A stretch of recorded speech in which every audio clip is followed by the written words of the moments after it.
Narx bilan raqobat qilish bu bankrotlikka eltuvchi yo'l. Ko'pchilik o'ylaydi, arzonroq qilaman, ko'proq mijoz keladi. Boshlanishda ishlagandek tuyuladi. Lekin nima bo'ladi? Marja tushadi. Reklama uchun byudjet qolmaydi.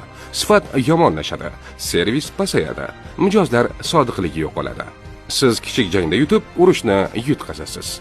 Arzon narx uchun kelgan mijoz eng sodiqsiz mijoz.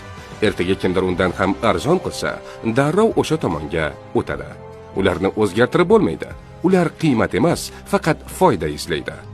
Narxni tushirish bu o'zingni o'chirish. Narx bilan raqobat qilganingizda o'zingizning noyobligingizdan kechasiz. Oddiylarga aylanasiz. Narx bu marketing, arzon narx bu arzon chunki sifatsiz degan signalni beradi. Ayniqsa ta'lim, xizmat, digital sohalarda bu signal kuchli. Narx o'rniga nimani taklif qilamiz?